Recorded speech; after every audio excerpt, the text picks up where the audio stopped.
Olá a todos, olá a todas.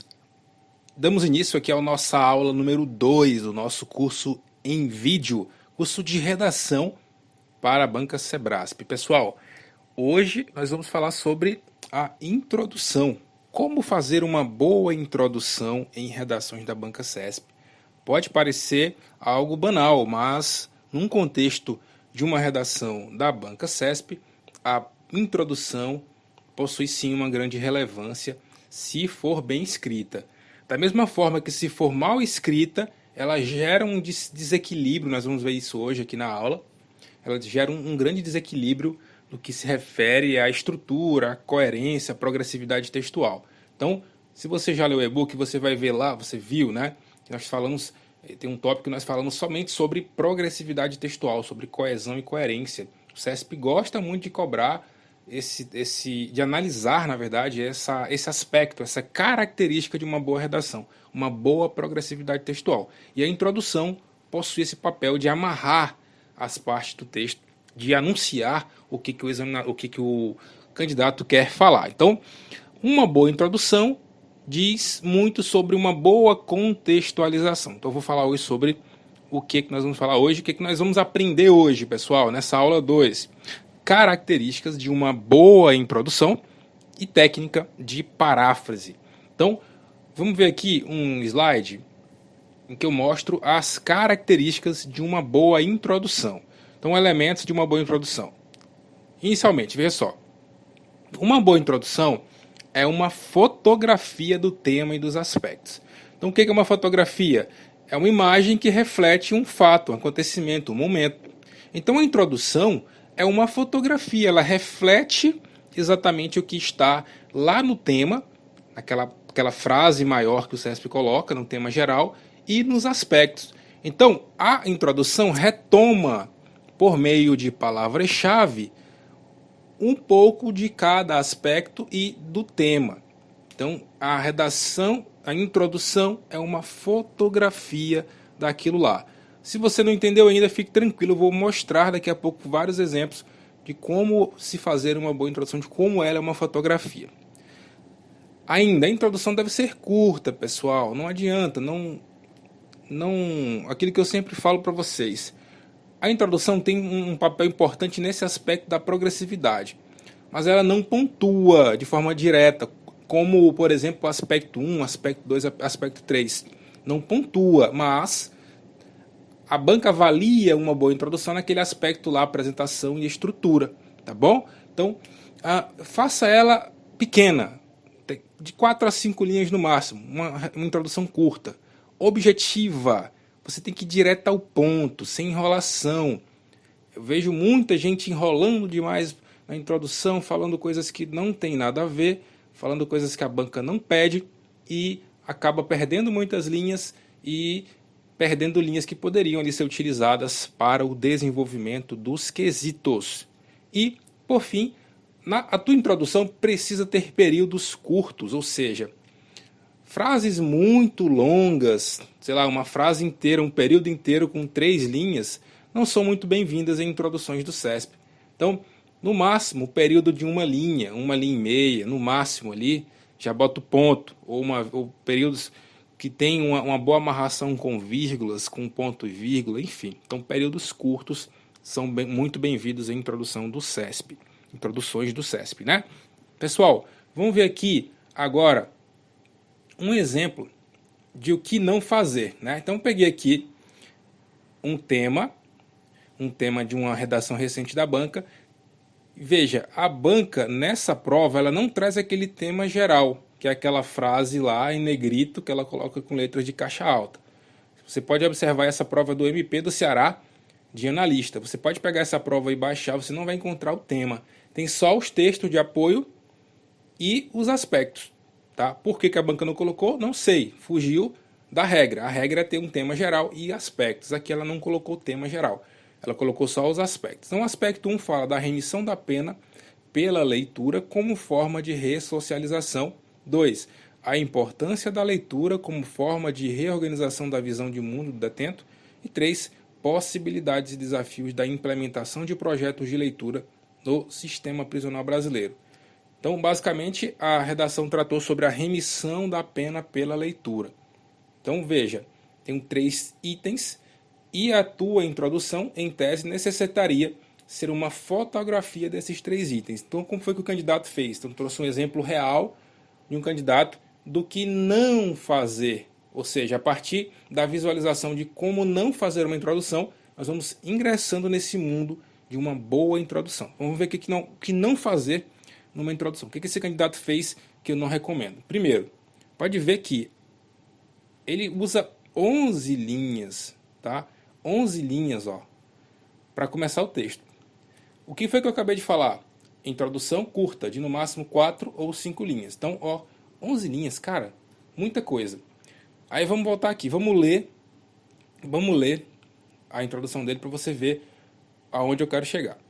Aí ele fala assim: o processo de execução penal brasileiro possui inspiração no direito alemão, haja vista que não só se preocupa com o caráter retributivo da pena, afastando o criminoso do convívio social, mas também preocupa-se com a ressocialização daquele.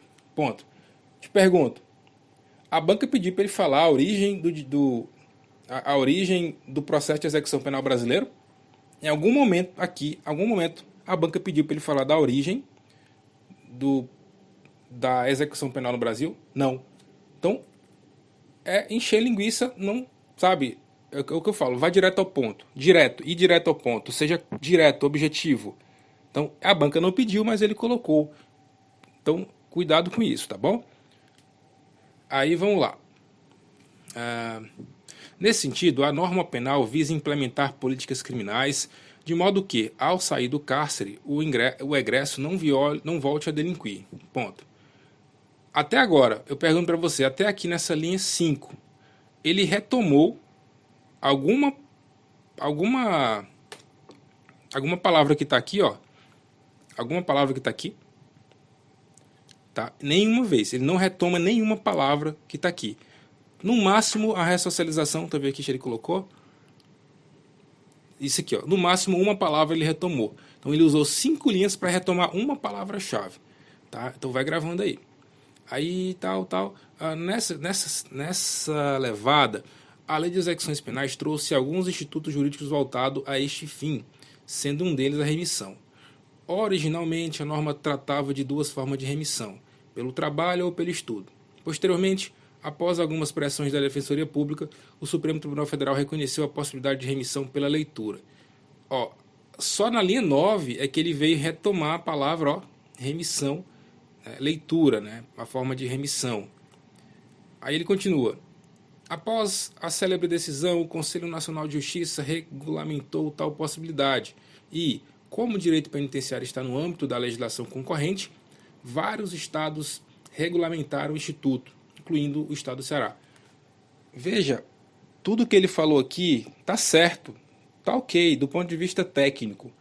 Mas, pessoal, do ponto de vista argumentativo, de uma introdução da banca CESP, não faça isso. Ele contou história, falou do Supremo, não sei o que, do STJ, do CNJ, falou da origem. Não precisa falar isso. Seja direto ao ponto. Ele perdeu 11 linhas para citar 2 ou 3 palavras-chave. Tá? Então, eu quero que você evite fazer uma introdução assim. Que enrole, que enche linguiça, que não chega ao ponto de forma clara, transparente e rápida, tá bom? Então, outro exemplo do que não fazer, agora um pouquinho mais focado aqui num aspecto. Veja, eu trouxe aqui uma redação que tem um tema geral, né? O descarte de resíduos sólidos no Brasil no século XXI. Aí ela fala o seguinte, ó, ao elaborar o seu texto, responda aos seguintes questionamentos. Por que o modelo de descarte de resíduos sólidos predominante até o início do século XXI deve ser substituído? 2. Em que consistem a economia circular e a responsabilidade compartilhada e de que forma esses novos conceitos podem impactar a economia do país? Então vamos lá, vamos ler o texto do candidato para a gente observar o seguinte. Ó. De novo, uma introdução com 10 linhas. Tá? 10 linhas. Outra coisa, nessas 10 linhas, me pareceu que ela misturou a introdução e a abordagem do item 1. Então ela misturou a introdução com a abordagem no item 1. Então, já grava aí. O parágrafo de introdução deve estar separado do parágrafo de abordagem do item 1, do aspecto 1. Então você não pode misturar os dois. Por quê? O examinador não vai ficar confuso. Ele não vai entender o que é a introdução e o que é a abordagem do item 1. Então, cuidado, aquilo que eu sempre falo. Ajude o examinador a corrigir tua redação. Ele tem muita coisa para fazer, ele tem muitas redações para corrigir, e ele não vai tentar entender, não vai parar para pensar se aquilo é introdução, se aquilo é abordagem do item 1. Vocês entendem o que eu quero dizer? Então ajude ele a te ajudar, tá? Aí ela começa assim, ó, no contexto atual, o descarte de resíduos sólidos é um assunto que vem ganhando relevantes questionamentos. Então veja, a introdução fala, o tema fala o seguinte, ó, descarte de resíduos sólidos no Brasil no século XXI. Aí, ó, por que o modelo de descarte de resíduos sólidos predominante até o início do século XXI deve ser substituído? Veja, aí ela continua. É importante frisar que isso está intimamente ligado aos objetivos da política de sustentabilidade, a qual possui como ideia central equacionar o desenvolvimento econômico com boas condições de vida em um ambiente ecologicamente equilibrado, de modo a preservar a diversidade. Veja, o tema e o item 1 falam em descarte do resíduos sólidos até o século XXI, contexto ali, como é que era feito. Em nenhum momento ela retoma as palavras-chave que estão aqui, ó. Modelo de descarte até o século XXI, descarte de resíduos sólidos até o século XXI. Ela não retoma a ideia. Então não é uma fotografia do tema, a introdução. Mas continuando. Em face disso, diversos estudos vêm sendo realizados com o intuito de diminuir a quantidade de resíduos sólidos, agora ela cita, né, gerados. Só na linha 6 é que ela vem citar. E sobre a viabilidade de instituição da forma que estes vêm sendo descartados, pois o descarte inadequado provoca grandes impactos ambientais, a exemplo da liberação de gases tóxicos nocivos que adentrem as casas de todos e causam problemas de saúde irreversíveis, ou seja, trata-se de uma questão também de saúde pública. Então veja, ela não retoma, ela retomou apenas uma palavra que foi resíduos sólidos, né? Então ela mistura tudo, não é objetiva, não vai direto ao ponto, não é clara. Isso é um exemplo a não ser seguido. Então vamos aqui ver agora um outro exemplo, só para concluir essa abordagem de como você não fazer uma introdução. Aí eu tenho aqui o tema da Polícia Federal, né? O tema é o seguinte, o tema geral. O papel da Polícia Federal no aprimoramento da democracia brasileira. Esse é o texto. Discorra sobre o papel constitucional e social da Polícia Federal e sua relação com os direitos humanos. Aí cite contribuições da Polícia Federal relevantes para a manutenção do Estado Democrático de Direito, especialmente relacionadas aos direitos humanos. E 3. Apresente sugestões de implantação de ações e ou projetos que possam contribuir futuramente para o aprimoramento da democracia brasileira. Então, aí eu vou ver o texto do candidato aqui, ó. Veja só. 8 linhas, né, uma introdução grande também. E o que ele fala? No ordenamento jurídico nacional do Brasil, né, no ordenamento jurídico do Brasil, há, entre outras normas, a Constituição Federal, a qual é responsável por firmar as bases para a Constituição do Estado Democrático de Direito. Então, um período longo, né, até a terceira linha, sem nenhum ponto. Terminou aqui. Beleza, sem pausa, né? Um período muito longo. Beleza. Também retoma aí algumas palavras. Retomou o Estado Democrático de Direito, retomou Constituição Federal. Ótimo. Mas olha aqui o erro principal que eu quero mostrar para vocês. Ele fala o seguinte, ó, tendo em vista os textos motivadores acima, não faça isso, tá? Não use, não roube do examinador uma coisa que não está no tema ou no aspecto. Ele roubou do examinador, né, a ideia segundo a qual, ó, tendo visto os textos motivadores, né, ele toma aqui, ó, a palavra da banca, que não é do tema ou não é do aspecto. Isso aqui não é técnico, tá? Não é interessante você usar esse tipo de coisa aqui, esse tipo de afirmação. Tendo em vista os textos motivadores. Não é tendo visto os textos, é tendo visto o seu ponto de vista. As suas ideias, lógico, dentro de uma lógica expositiva, né? De objetividade e de clareza. Não é com base nos textos, não. É com base no que você pensa sobre o assunto, beleza? Aí ele fala, e o papel da Polícia Federal no aprimoramento da democracia. Então, democracia ficou separada aqui, ó. Ficaram duas palavras. A banca deve ter com certeza apenado isso aqui. Então, democracia.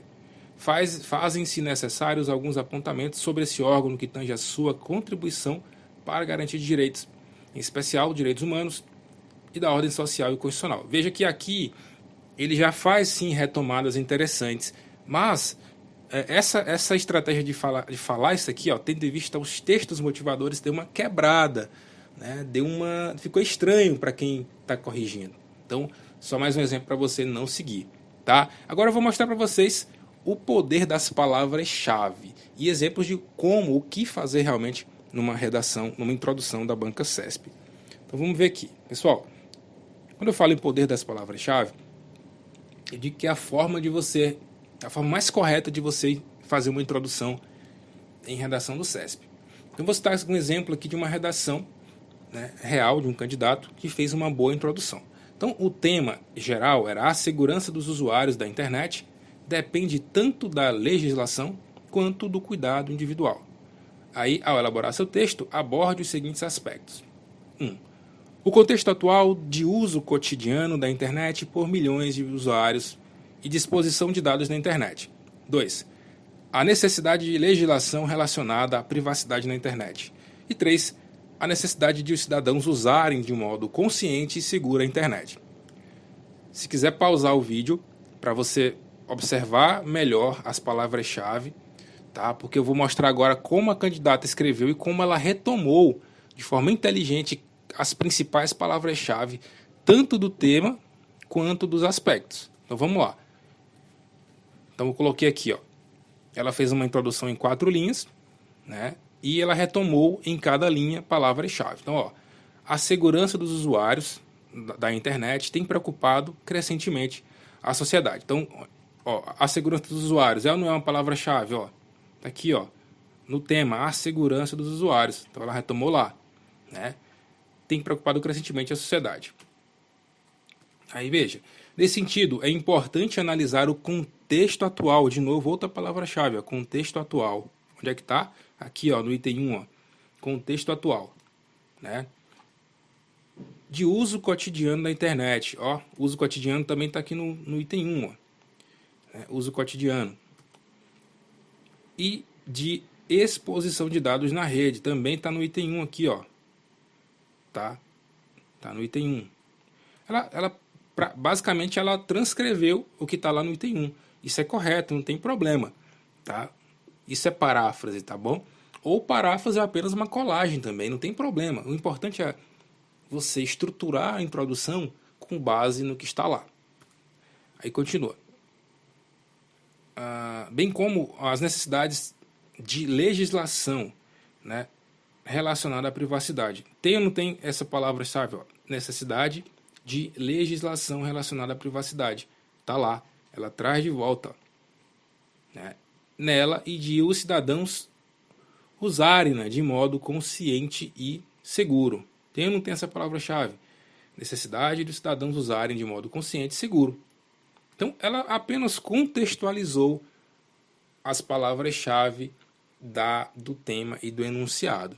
Então, é isso que eu quero que vocês façam na introdução da prova de vocês. Não sigam, por favor, um padrão, o padrão da FCC, o padrão da FGV, o padrão lá da IADES. Não siga esse padrão em redações do CESP. Você pode perder pontos. O que eu quero nesse curso é te mostrar o que você precisa saber para fazer uma boa prova do CESP. Eu tô arriscando a minha reputação, então estou até, né, enfim, limitando o curso apenas à prova do CESP, justamente porque eu sei que essa banca é muito específica, tá bom? Então, grave isso aí. Eu vou mostrar outro exemplo agora de como é uma boa introdução, né? Eu trouxe aqui um outro tema.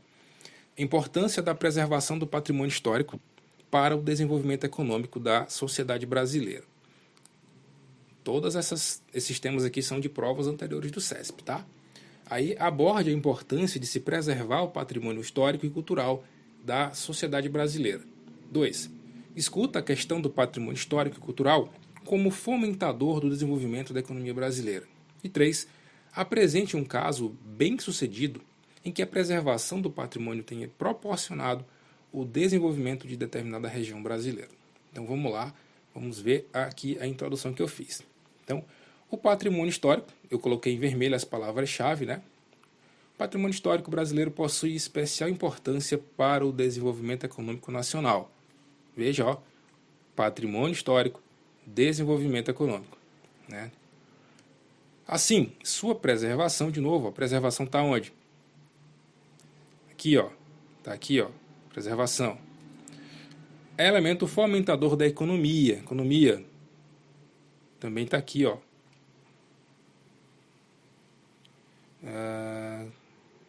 Desenvolvimento econômico, né? Tá aqui tudo aqui dentro, pessoal. Aqui, ó, economia, item 2, ó. Desenvolvimento da economia brasileira.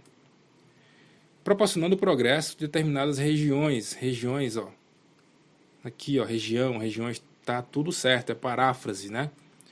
Que exploram turisticamente a história, a cultura, os hábitos, a arte e determinados valores nacionais. Então, em suma, galera, vou repetir para você gravar. A introdução deve ser uma fotografia do tema e dos aspectos. Tá? Ela precisa refletir o que está lá, ou seja, uma contextualização, um momento de você contextualizar tudo o que você vai abordar na sua redação. Tá bom? Então, é basicamente isso que eu tinha para falar nessa aula 2. Agradeço aí a atenção de vocês. Caso vocês não tenham ainda entendido bem, volta lá no e-book, dá uma lida melhor, que vai te ajudar muito, beleza? Então, bons estudos para vocês e até a